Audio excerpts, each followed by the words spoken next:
everyone, it's K5 and gonna have a look at some stuff that I've been gathering up since the last time I made one of these haulage videos. And yes, I got myself another Dinky magazine, but first we'll just quickly scan through the magazine. This is the Fiat 600. It's an unusual casting. I remember these cars until very recently were driving around on the streets. Very interesting episode of the magazine as well. Turns out that this car is very collectible. Anyone out there who's got it, that's a proper Dinky collectible. There you go. Now, of course, this car started off, I think, originally casting in 1959 or thereabouts, and ended up with an interior and some glass. There's the real thing there. The right car at the right time, and I think it probably was. You know, these little cars were around for ages, and I know that for a fact in Europe, they're very popular. Especially in Italy, of course. But the place I remember seeing these particularly is Spain, of all places. Loving these old pictures here from the old magazines, Dinky catalogues. That's my period there, really. Wow, look at that. Anything really from there on. Oh yeah, I remember those ones. 5p. That's kind of the end of the British Dinky period there. So let's take a look at the car. So now these magazines are coming in little plastic bags, actually, see-through clear plastic bags, and the cars are now mounted on what can be described as a blister package, which is wonderful, and they are tricky to get into. So I'm going to attempt. There we go. At last. Right. Whoa, there we go. And of course it comes in a nicely packed in its blister with a little plastic holder. Nice box with a quick scoop around the box. These boxes are faithfully reproduced to the original picture on the front there. Some fairly original details on the side. And as you can see, this particular model was made in France. Originally probably made in France, near Paris. And if I believe correctly, this one is made by No Rev. Fantastic. Love a bit of No Rev, as you will see later on in the month. It's a nice weight. Now the original car had steerable wheels. This one hasn't got them. So it's got fixed axles on a very nice tin plate base. There you are, there's the scale, 143. We've got tyre issues. We can put that straight on. Look, little rubber tyres with Dunlop written on there, just awesome. I suppose if you were desperate you could probably white wall those up, I should imagine. Actually wouldn't be too tricky to someone with a skilled hand. Great plastic, clear plastic glass there on the windscreen. Let's see if we can get inside. Oh yeah, look at that. Beautiful details. I mean, anything in 143 is going to be good. And of course this is an old Dinky casting, would have been originally around in 1962 or thereabouts, 63. Would have been released in this format. Now, those eagle-eyed people out there have spotted some other Fiats, and I quickly wanted to show this situation. This is a 151 scale. This is the old 1950s, 60s Fiat 500, and this is a more recent Fiat 500. This is a sequel I showed recently on my CQCs, and this is in 150 scale. So 151, 150 gives you a good idea about how big the new Fiats are compared to their original ancient brethren. And funny thing is, given that that's 151, this is 143, it's not far off 143, is it? Obviously the Fiat 600 is the family extended version of the old 500. And there we go with the 150 scale. Wow. So all in all, little 4-seater, probably 5-seater car there for the family. Imagine them all going on holiday. Little engine in the rear, of course. There she is. Very nice.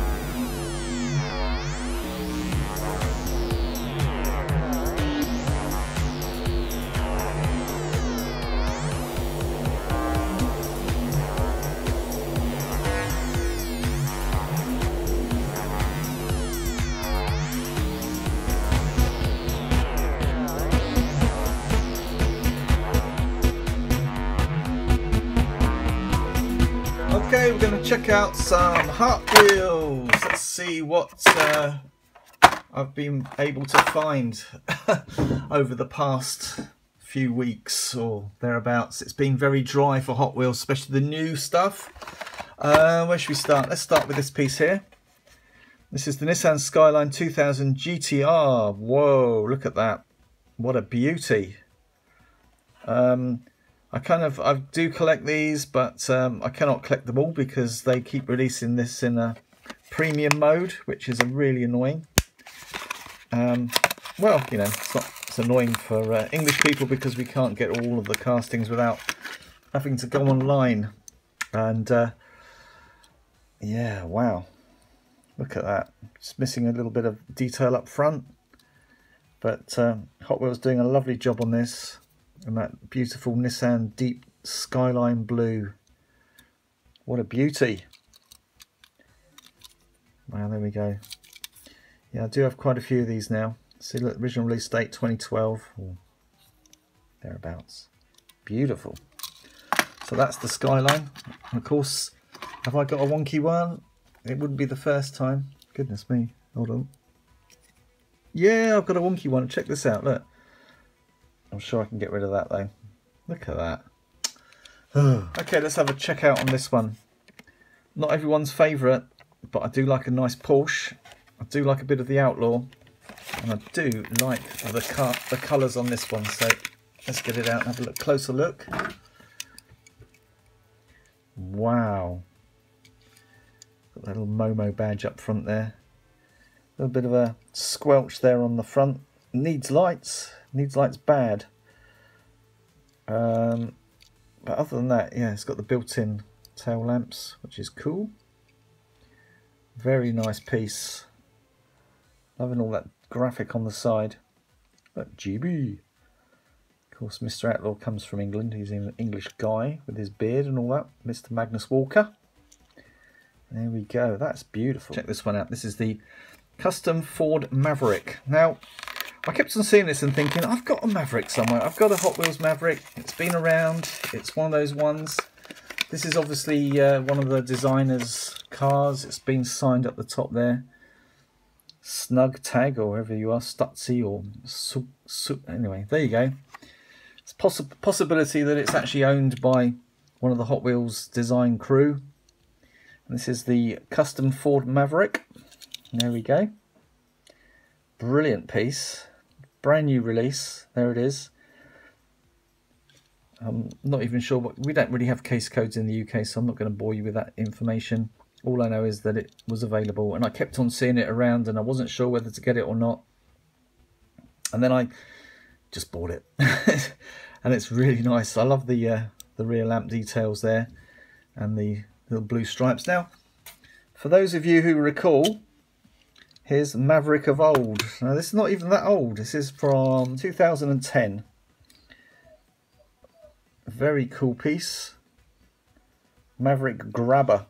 Let's have a quick look around the Grabber and compare it to this custom, which I'm guessing is based off of the Maverick Grabber.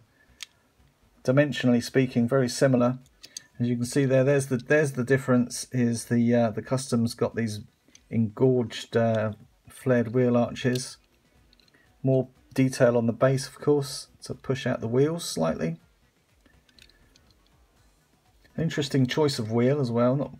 Not one I would have gone with, but still, nonetheless, it does look quite nice. In fact, they look, I'm not going to say they're new wheels, but they do look a bit different. They've got nice details inside. And this one's sitting on the old 5 spokes. But there you go. I've been waiting for this one so badly for so long, and I managed to get 2 because I love it so much. It's this piece here, and I'm going to pass you over to Mark now, who's going to tell you a little bit more about this piece. Wow, I'm just relieved to have got one. Now I've got to find the Indy car.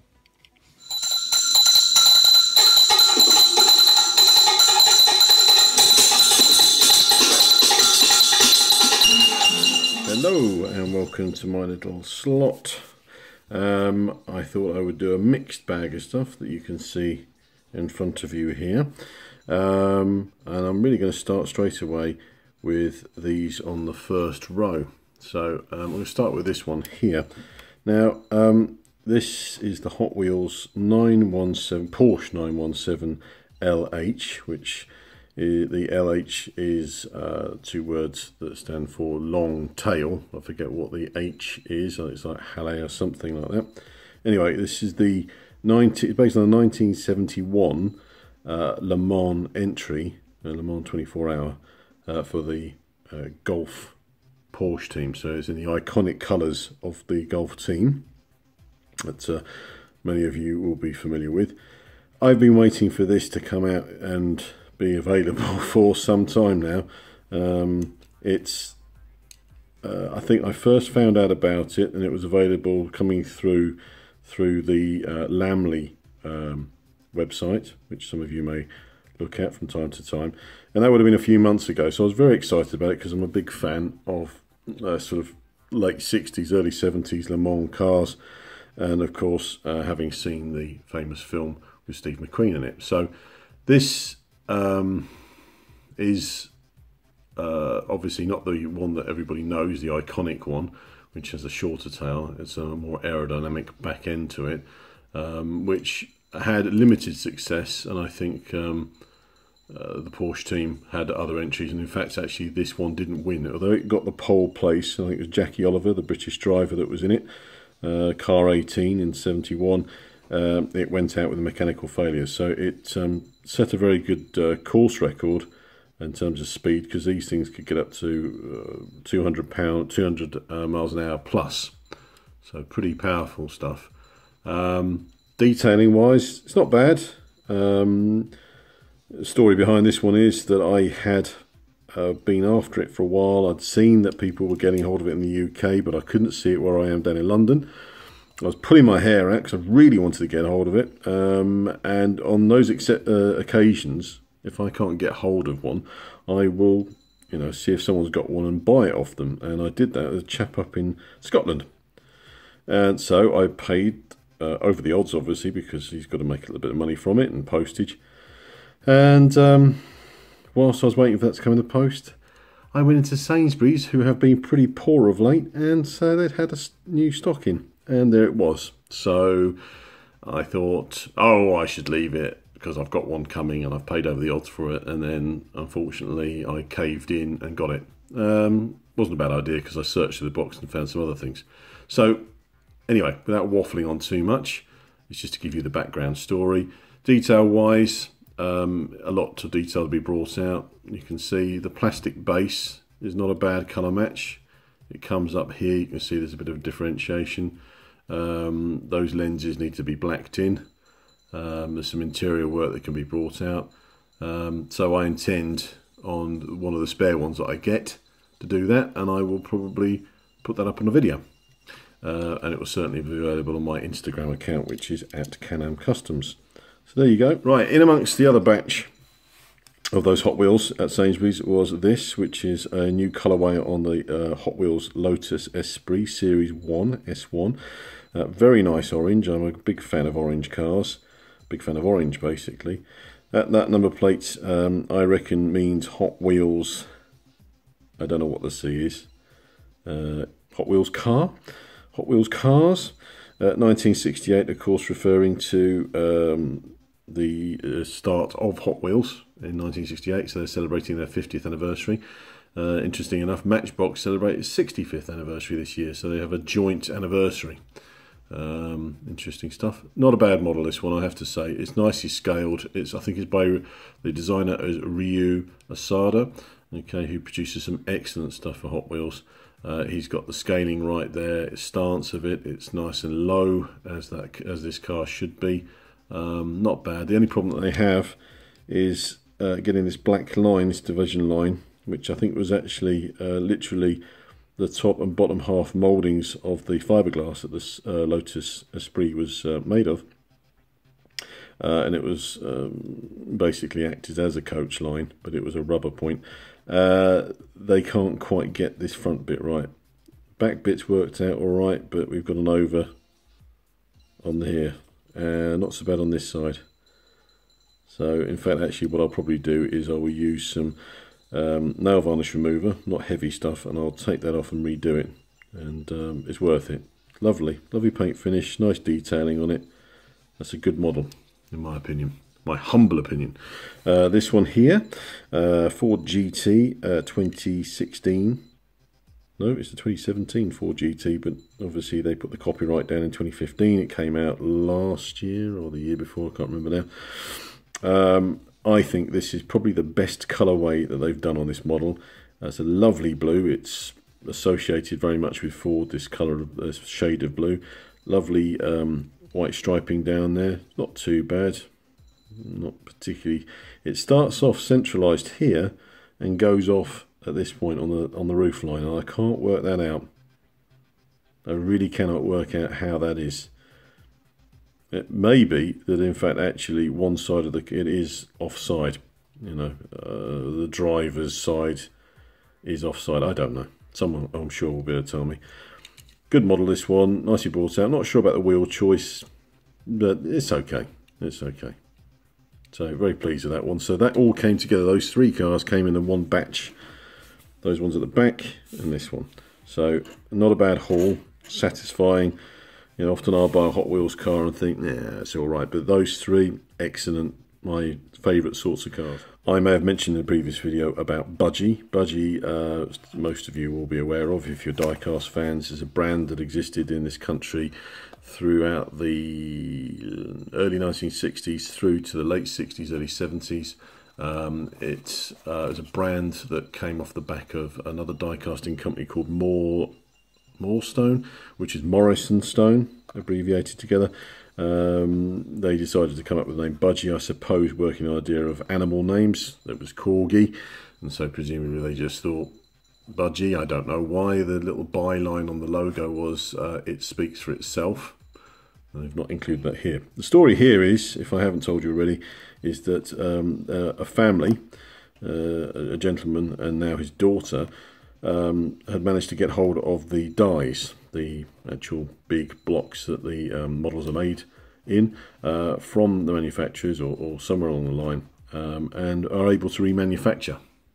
And as obviously the Budgie company and Morrison Stone and all the other succeeding companies had gone, they obviously have the rights to be able to do it. And they're made in this country and they're very, very nice. I'm going to show you. This is the latest one I got of this Beetle. It was nicely wrapped up in paper, old style. Okay, and here it is. It's in orange. It's the original casting. There's no interior because back then there wasn't, with the base plate. It's not riveted because in fact actually if you're able to see inside there are two posts that come down, top, front and back, and then there is a sort of male-female point, okay, where it'll basically overlap. So you've got like a cylinder and a sleeve, and it will push down. So they push down very hard in the manufacturing process, and it stays together. I'm sure if you put enough force on it, it'll pop apart, but we're not going to do that. That's basic Mazak on there. It's not been painted, it's not been varnished. Interesting thing here is it says Volkswagen sedan. This is all as it would have appeared back in the day. And that betrays the fact that they were trying to aim for the American market. The Americans like to call their saloon cars sedans. It's an old coach building term, I think. And if you have a look on the box front, it says saloon. So we have sedan and saloon. So it caters for both nationalities. A very, very nice model indeed. The lady who's fronting the company at the moment is a lady called Leanne Clayton. This isn't really a plug for her. I just think that they're doing a great job doing this. A lot of diecast fans have picked up on this. It's been up on Instagram, it's been on Facebook.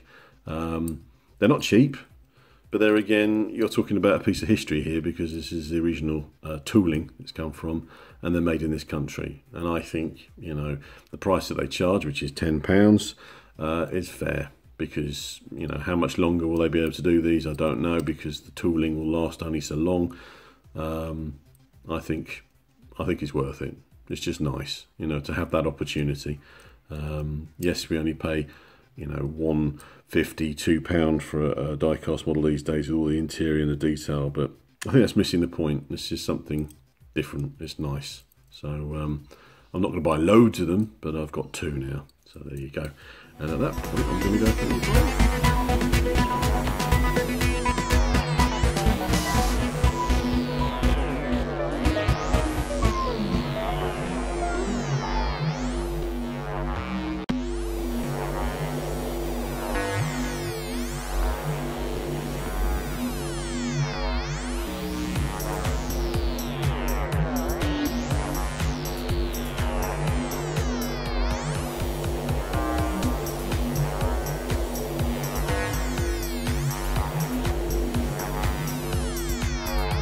I was just going out to make a video, and I found this parked at the door.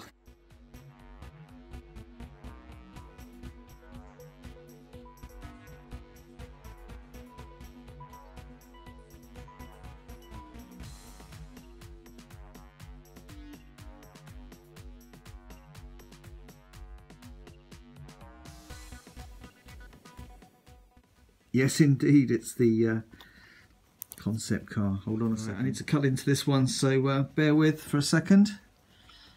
It won't take long. Just use a little knife there, knifey. Come through here. It only took, what, this took about, what is it, less than 2 weeks to come through the post, so happy days. Let's see what we've got inside. It's supposed to be a pretty good model of this car. Yes. And there it is. Ah, the flying buttresses are good. Very good indeed. No opening parts there, of course. Plenty of details. Wow. Beautiful little casting from Tomica, and definitely the standout feature is that little the tunnel there. A feature, as you can see, I'm just going to show you on the back here. This is the Ford GT40 Mark III. As you can see there, it does have this little trademark feature. Very, very interesting. But anyway, I was looking through my collection, and I really want to get the green light version, and I really wanted to get it in this blue because it is available in this blue as like a Miho exclusive or Hobby exclusive or something like that. And I tried to get it online, and it just wouldn't let me. So I think I'm going to be missing out on the blue version of that one, which is a shame. But I do have other versions of it. We have the Hot Wheel version, which is very nice, equally about the same size as this one. This one says it's in 1/64 scale, which is cool. And there we go. The Hot Wheel version is roughly also in 1/64 scale. But also, I have a majorette version as well. And the majorette version, funnily enough, says it is in 1/63 scale, which should make it bigger than the Tomica version. So let's just have a look there. And it is more or less the same size. In fact, it's a little bit smaller. So we can just compare some of that detail. See, the vents at the front there are massive on the Tomica compared to the majorette. The majorette does actually feature plastic headlamp inserts there, which is a nice feature, something that majorette do very well. Both of these cars have suspension on the Tomica, no suspension on the majorette, and of course there's no suspension on the good old Hot Wheel. And my little question to myself was, which one do I like the best? Well, there's no easy way to compare these three cars other than having a very good look around them. And I'm going to first look around this majorette piece, because in my opinion, I think it's probably the least desirable out of the three of them. And my main concern, I remember when opening it, was the thickness of the car. It's really, really chunky compared to how I imagine a Ford GT to be. Plus points are the rear. It's got nice detailed rear lamps.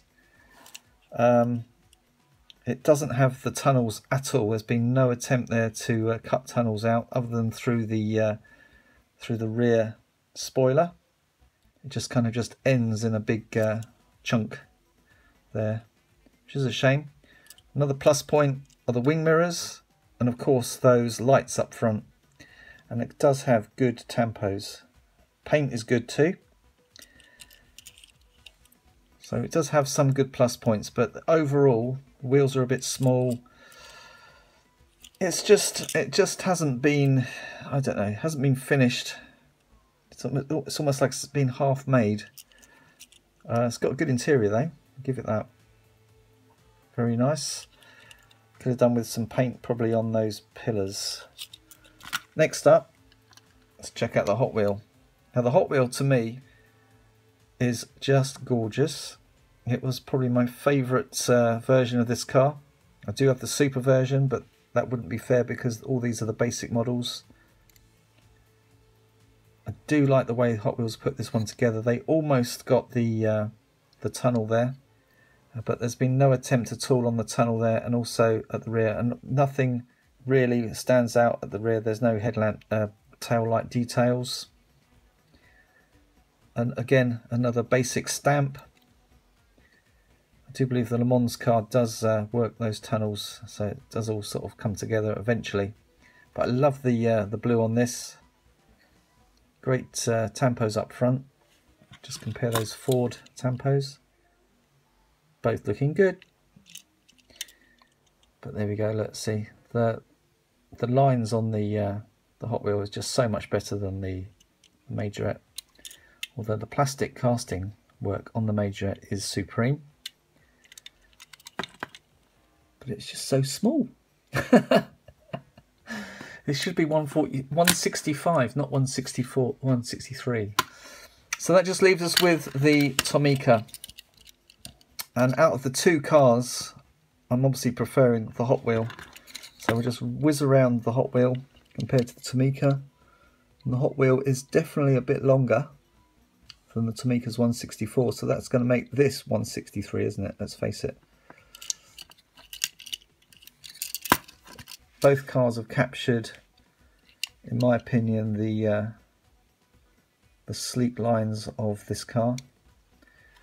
I do prefer the Hot Wheels rendition of the wheels there. I've done a good job on those. The old Tomica wheels not really standing up to scrutiny. Love the Hot Wheels lights on that. Both got the same idea on the front scoops. Interior wise, I would have hoped that the Tomica would have been much better, but both of them very similar and very basically designed and carved in. Look at the engine difference there. Wow. Of course this is a V6. Wow. EcoBoost on the bases. There we go. So just off the top, just from this little review, if the Hot Wheels version had that going on, woohoo, those lovely tunnels, the way that that's been carved through, and the rear lamp detail, the Hot Wheels would be the winner. Which one's your favourite?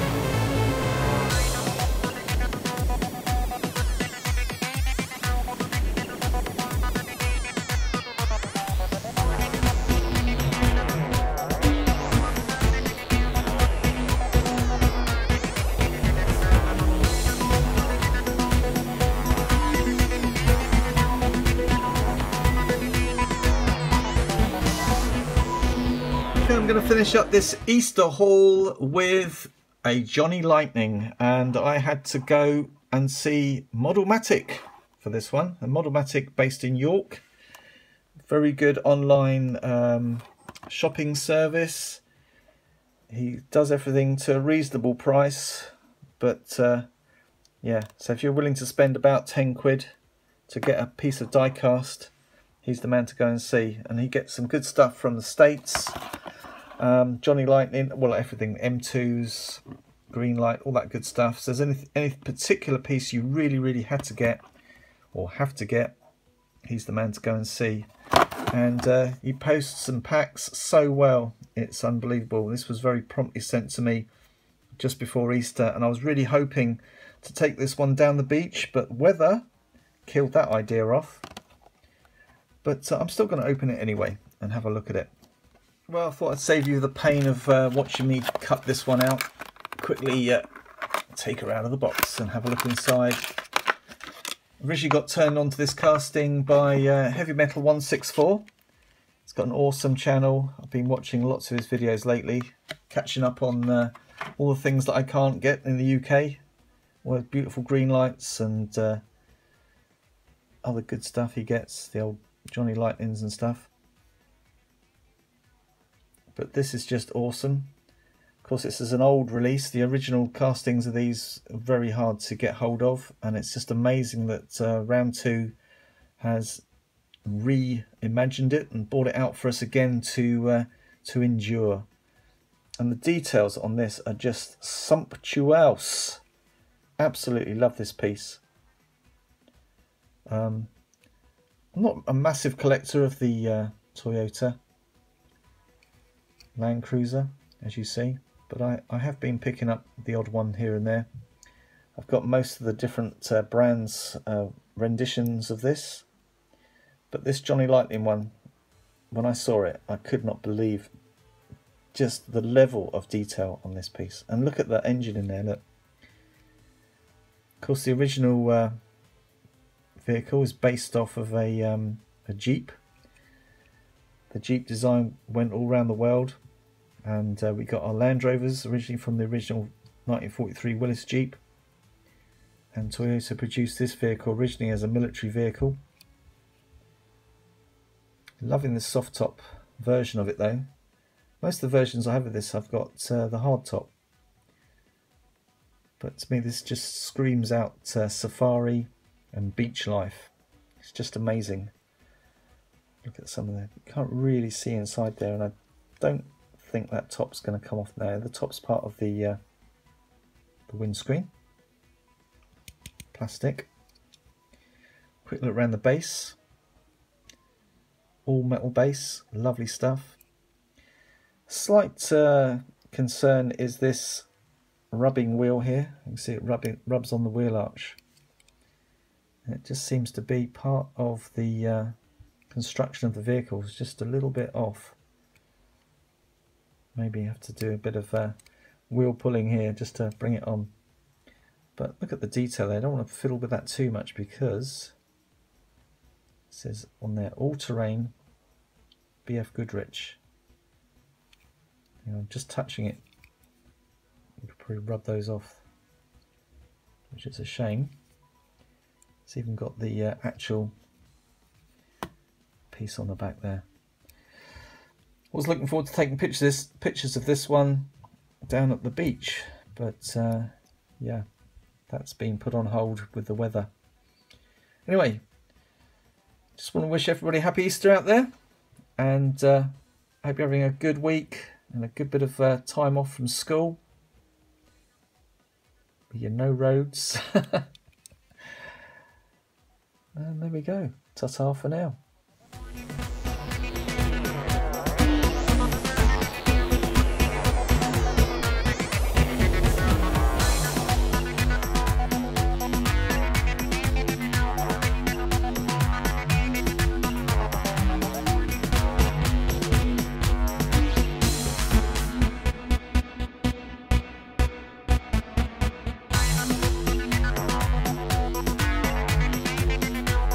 Hello, you join me in a guest house in Bexhill-on-Sea, which for anybody who's not familiar with that part of England is on the south coast. I'm just having an Easter break with my wife and coming down to see my parents. So whilst I was down here, I had a look in some of the shops in Bexhill and Hastings, which is not too far away, and managed to pick up a few bits. So this is the first one, and it's from 2002 as part of the 50 years celebration of Matchbox, and it's a 1933 Ford Coupe, or Coupe. Obviously enhanced features on it in terms of detailing. I'm not going to get out of the packaging, I have already, but for the purposes of the video I'm not going to. Nice detailing. You see the 50 years logo on the back there, and from a time when Matchbox had a different logo. It was a short-lived exercise, I believe, that one. So that's that one. And then we move to this one, which is a Hesketh Ford 308 in the colours for James Hunt, the famous British Formula 1 driver who's sadly no longer with us. It's in quite good condition, this one. Didn't cost me a lot of money either, although it is missing the radiator pods at the back, or the heat exchangers. So I have to find a way around sorting that out. It needs a bit of a clean, but I think it's going to come out nicely. So by Corgi, from the mid to late 70s period, I suppose. So that's that one. This one's quite an interesting one. I found this in a shop called Robert's Rummage, and it's a Hot Wheels BMW M1, but it's made in France, as you can see. So metal base, metal top, quite nice. Didn't cost me a lot.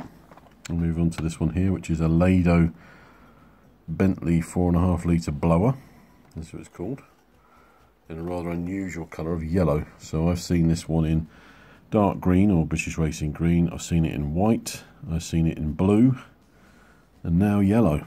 So because it was such an unusual colour, and because of the lovely packaging, which is obviously done for a Bentley Rolls-Royce celebration at some point in the 90s, I would have thought, because this is a made in England Lado before it all changed over to Corgi, Chinese production. And also it's the fact that Rolls-Royce and Bentley was a joint company at that point, and it is no longer, because Rolls-Royce is owned by BMW, and of course Bentley's owned by the Volkswagen Group. If you didn't know that, I'm sorry to have ruined your day, but there you go. It's a known fact. Check it out. There you go. And a Hot Wheels now. This one was in a basket of stuff. I don't know whether it's from the recent time period when you could get Hot Wheels at Poundland that were old stock, or it is genuinely old stock. But it cost me a couple of quid this. It's got a slight malfunction on that ladder where the plastic hasn't gone through the injection moulding process correctly. So for some people, they like what are they called, malfunction manufacturing faults. So if anybody's actually interested in that one, name your price and you might get it. Although I have been at the packaging, I'm terribly sorry, but I like to actually hold the models and see what they're about. Yeah, that one.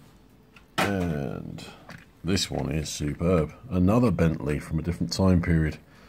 Now this I got in a shop on the seafront at Hastings, and they sell fudge and rock and all this other sort of stuff you get at the seaside, but also model cars and toys. And this is a Kinsmart. Okay, Kinsmart made in China, but it's distributed by a British company called Candy Toys in Exeter. Really good detail. This one came from a tray, not in a box, so you may have seen it before, but the doors open.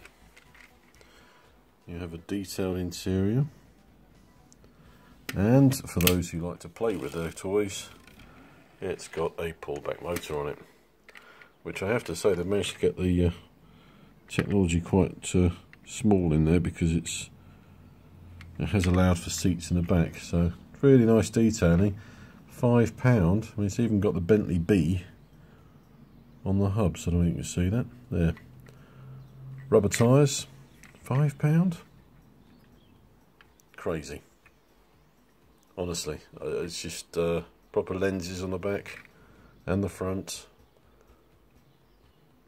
There's something, you know, rather mad about the whole thing, but I'm not complaining. That's that. And last but not least, he says, as the Bentley falls off the bed in the guest room, is not an empty box, but it is the box to a Matchbox pannier locomotive from around about 1979-80.